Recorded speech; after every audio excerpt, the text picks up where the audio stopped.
다 함께 사도신경으로 우리의 신앙을 하나님께 고백하겠습니다.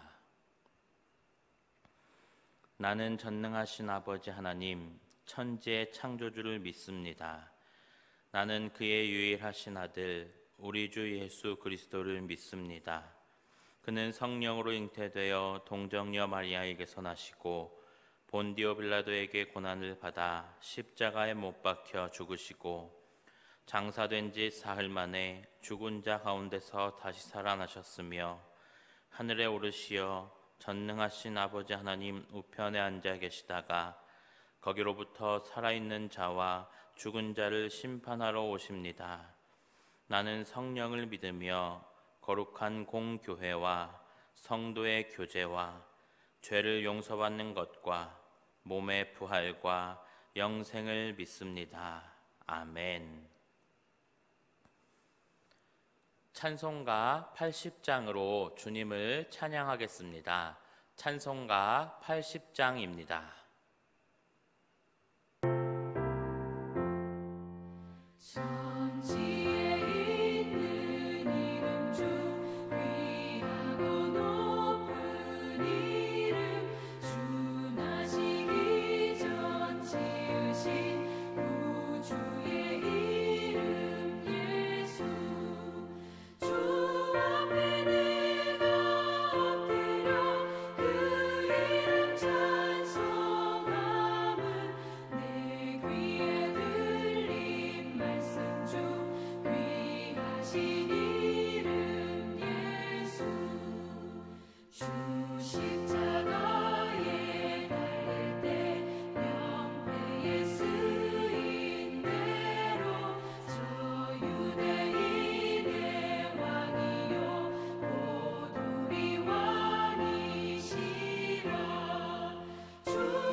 이 새벽 우리에게 주시는 하나님의 말씀은 구약성경 창세기 40장 1절에서 8절 말씀입니다.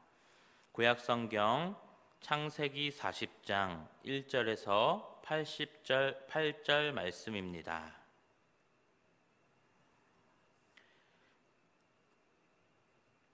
그 후에 애굽 왕의 술 맡은 자와 떡 굽는 자가 그들의 주인 애굽 왕에게 범죄한지라. 바로가 그 두 관원장 곧 술 맡은 관원장과 떡 굽는 관원장에게 노하여 그들을 친위대장의 집 안에 있는 옥에 가두니 곧 요셉이 갇힌 곳이라. 친위대장이 요셉에게 그들을 수종들게 하매 요셉이 그들을 섬겼더라. 그들이 갇힌 지 여러 날이라. 옥에 갇힌 애굽 왕의 술 맡은 자와 떡 굽는 자 두 사람이 하룻밤에 꿈을 꾸니 각기 그 내용이 다르더라. 아침에 요셉이 들어가 보니 그들에게 근심의 빛이 있는지라. 요셉이 그 주인의 집에 자기와 함께 갇힌 바로의 신하들에게 묻되 어찌하여 오늘 당신들의 얼굴에 근심의 빛이 있나이까? 그들이 그에게 이르되 우리가 꿈을 꾸었으나 이를 해석할 자가 없도다. 요셉이 그들에게 이르되 해석은 하나님께 있지 아니하니이까? 청하건대 내게 이르소서. 이는 살아계신 하나님의 말씀입니다. 아멘. 우리 39장에서 보디발의 아내의 유혹을 뿌리친 요셉은 결국 감옥에 갇히게 되는 최후를 맞이하게 됩니다. 하나님께서 자신과 함께 하심을 굳게 믿고 있고, 그리고 보디발의 아내의 유혹을 뿌리치게 되는 이런 놀라운 신앙적인 삶에도 불구하고 결국에는 옥에 갇히게 되는 이해할 수 없는 상황이 벌어지게 되었습니다. 13년이란 이 고난의 세월은 누구라도 견뎌내기 힘든 기간입니다. 이는 짧은 한 세상을 살다가 갈 수밖에 없는 인간이 좌절하고 절망하기에 충분한 시간입니다. 더군다나 하나님의 말씀대로 살고자 부단히 애썼던 이 요셉의 삶이었지만 계속 고난과 이 시련의 삶이 펼쳐지게 되니 얼마나 힘든 삶이었을까요? 성장기에 있었던 이 한 청년에게는 그 신념과 의지가 흔들리고 성정이 비뚤어지는 것이 오히려 당연할 정도의 긴 시간입니다. 그럼에도 요셉은 오히려 주위 모든 사람들이 보기에도 그가 여호와와 함께하며 복을 받는 것이 분명할 정도로 믿음 중에 거하면서 이 세월을 이겨냈습니다. 요셉이 13년이란 세월 동안 거듭 닥쳐온 이 부당한 시련들 속에서도 꿋꿋하게 인내하며 고결한 이 신앙의 인격을 쌓아가며 하나님과의 교제를 했던 것은 아주 놀라운 일이었습니다. 우리도 이 세상을 살아가다 보면 크고 작은 고난에 부딪히게 됩니다. 죄성에 오염되어 있는 이 세상에서 살아가는 우리들은 거룩한 성도의 삶을 살고자 하는 이 하나님의 사람들에게는 언제나 고난과 시련이 닥쳐오게 마련입니다. 이러한 삶에서 요셉의 삶은 우리가 어떻게 살아야 하는지를 잘 보여줍니다. 그것은 바로 하나님이 함께 하신다는 이 믿음의 고백인 겁니다.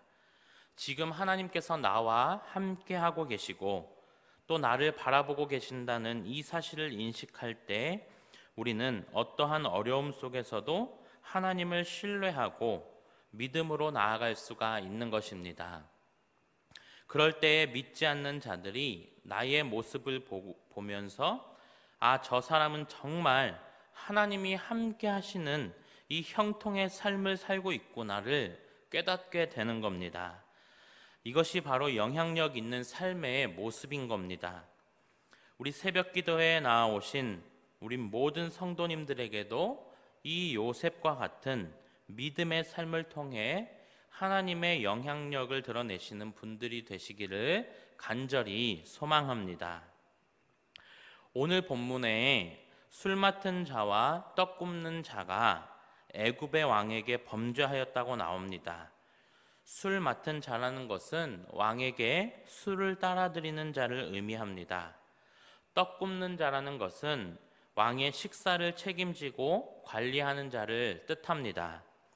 이들은 왕의 생명과 직결된 음식과 술을 책임지는 자들로서 왕의 곁에서 늘 시중드는 자들이었고 왕의 가장 가까운 곳에서 일하는 신복이었습니다. 따라서 이들은 자신의 고유한 업무 외에도 국사에 대해서 조언하기도 하고 왕의 개인적인 말벗이 되어주기도 하는 관리들이었기 때문에 큰 권세를 가진 자들이었습니다. 그런 이들이 죄를 범하게 된 것입니다. 여기서 범죄하였다는 단어는 목표에서 빗나가다라는 뜻을 가지고 있습니다. 따라서 본문은 두 관원장이 자신의 임무에 어긋난 어떤 일을 했음을 보여줍니다. 신복이었던 이 두 관원장을 신뢰했던 바로 왕은 이들의 범죄함에 그만큼 상실감이 컸습니다. 그래서 요셉이 갇혀 있던 곳에 함께 두 관원장을 보내 죄수의 신분이 되게 하였습니다. 이 감옥의 친위대장은 요셉에게 두 관원장에게 수종을 들게 하는 임무를 맡겼고, 요셉은 그 가운데에서도 두 사람을 섬기게 됩니다. 두 관원장은 감옥에 갇혀 있는 이 요셉의 섬김을 받은 후에 이제 얼마간의 세월이 흐르게 되었습니다. 그리고 두 관원장은 같은 날에 서로 다른 꿈을 꾸게 됩니다. 이 서로 다른 꿈을 꾸었다는 것은 앞으로 처해질 그들의 운명이 달라지게 될 것임을 강조하고 있는 겁니다. 꿈은 고대 근동 지방에서 개인의 신상이나 국가의 미래 등을 점칠 수 있는 초자연적인 징조로 이해되었습니다. 애굽에는 이 꿈을 해석하는 전문가들도 있었습니다. 한편 성경에서 꿈은 하나님이 자신의 뜻을 나타내는 수단이기도 했습니다. 요셉의 일생에서 꿈은 요셉을 어렵게 만들기도 하고 성공하게 만들기도 하는 이 중요한 모티브입니다. 따라서 오늘 본문에서 꿈이란 단어가 언급되었다는 것은 요셉의 생애에서 또다시 중대한 전환이 있을 것임을 암시해주고 있는 겁니다. 두 관원장이 꿈을 꾸고 난 그 아침에 요셉이 그들의 방에 들어가 보니까 그들에게 근심의 빛이 있음을 느끼게 되었습니다. 수심에 가득 찬 두 관원장에게 요셉은 왜 이렇게 근심하고 있는지 묻게 됩니다. 자신은 현재 감옥 생활이라는 이 고통의 순간이었고, 게다가 감옥 안에서도 두 관원장을 섬겨야 하는 이 고된 삶이었음에도 늘 성실하게 그리고 타인을 위해서 헌신하고 있는 이 요셉의 모습을 살펴볼 수 있습니다. 공동체라는 것이 무엇일까요? 식구입니다. 식구라는 말은 한솥밥을 먹는 사이를 말합니다. 우리 휘경교회는 공동체입니다. 식구입니다. 그 어떤 영양식보다도 훌륭한 이 하나님의 말씀을 함께 먹는 자들인 것입니다. 그런 점에서 우리는 어떻게 타인을 바라보고 생각하며 살아가는지 돌아보셔야 합니다. 정말 타인의 아픔에, 타인의 근심에 귀 기울이고 자세히 들여다보는 이 사랑의 성도로서 살아가고 계십니까? 요셉은 자신의 삶이 고통이었음에도 불구하고 두 관원장의 삶을 들여다보았습니다. 관심이 없으면 그들의 얼굴빛이 근심으로 가득 차 있는지도 모를 겁니다. 설사 근심의 상황을 안다고 할지라도 나의 삶도 벅차니 그 근심에 대해서 외면할 수도 있습니다. 그러나 요셉은 그러지 않았다는 것입니다. 우리 휘경교회 모든 성도님들은 다른 성도들의 삶에, 가정에 귀를 기울이며 자세히 들여다볼 줄 아는 사랑 넘치는 분들이 되시기를 간절히 축원합니다. 우리 마지막으로 8절 말씀을 함께 읽겠습니다. 시작. 그들이 그에게 이르되 우리가 꿈을 꾸었으나 이를 해석할 자가 없도다. 요셉이 그들에게 이르되 해석은 하나님께 있지 아니하니이까 청하건대 내게 이르소서. 아멘. 당시에는 꿈은 신이 주는 것이라는 인식이 있었습니다. 그래서 꿈을 전문적으로 해석해 주는 사람이 있었지만 지금 두 관원장이 있는 감옥 안에는 꿈을 해석해 줄 전문가가 없음에 심히 낙심해 있는 겁니다. 자신들의 미래에 대해서 무엇인가 알려주는 꿈을 꾸었는데 그 꿈을 해석해 줄 사람이 없었으므로 두 관원장의 불안과 근심은 더욱더 고조되었던 것입니다. 그들은 지금 생사의 갈림길에 서 있었고 심상치 않은 꿈은 그들을 더욱더 불안하게 만들었습니다. 하지만 그들이 섬기는 왕이나 신도 그들을 그 불안함으로부터 구원해 줄 수가 없었습니다. 오직 하나님만을 섬기는 이 요셉만이 그들을 도울 수 있었습니다. 그래서 요셉은 이 기회를 통하여서 두 관원장에게 하나님을 전하게 됩니다. 그들에게 이르되 해석은 하나님께 있지 아니하니까. 여러분, 지금 요셉은 이 세상을 주관하시는 하나님을 두 관원장에게 그 어떤 신보다도 뛰어나신 분이심을 강조하고 있는 겁니다. 오직 두 관원장의 꿈을 해석하실 분은 우리 인생의 주관자이신 하나님밖에 없음을 고백하고 있는 겁니다. 세상은 이 세상의 풍조와 이 세상의 전문가를 의지합니다. 꿈을 해몽해 줄 전문가를 찾아갑니다.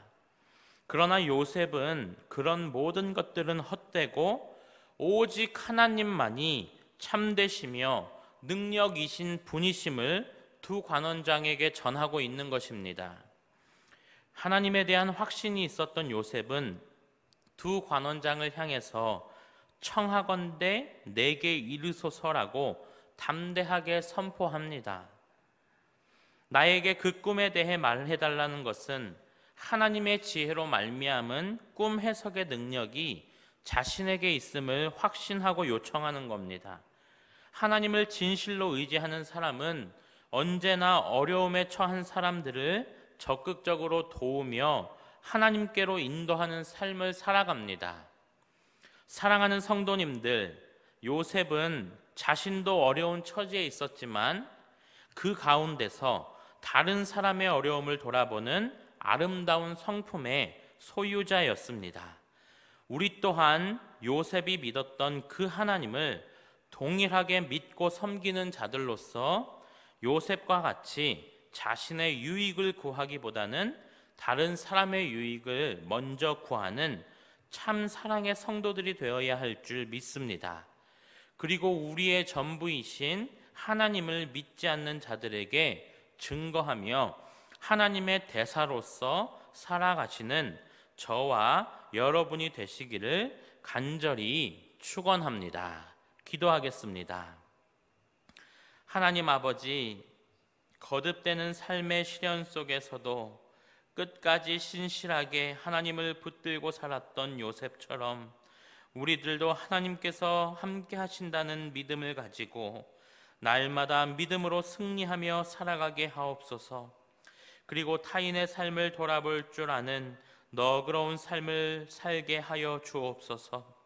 자신의 유익을 구하기보다 다른 사람의 유익을 먼저 구하는 참 사랑의 성도들이 되게 하시고 휘경교회에서 신앙생활하는 모든 성도들이 서로를 사랑하며 나아가는 아름다운 공동체가 되게 하여 주옵소서. 코로나로 인하여 성전 예배를 드릴 수는 없지만 우리의 마음만큼은 하나님과 더욱 가까워져서 날마다 하나님과 대면하여 예배를 드리는 거룩한 성도들이 되게 하여 주옵소서. 감사드리며 예수님의 이름으로 기도드립니다. 아멘. 축도합니다. 이제는 우리 주 예수 그리스도의 은혜와 하나님 아버지의 사랑과 성령님의 역사 충만하심이 오늘 하루를 살아가실 때에 요셉과 같이 오직 하나님만을 붙들고 살아가는 우리 모든 휘경교회 성도님들 위해 이제로부터 영원토록 함께 하시기를 간절히 축원하옵나이다. 아멘.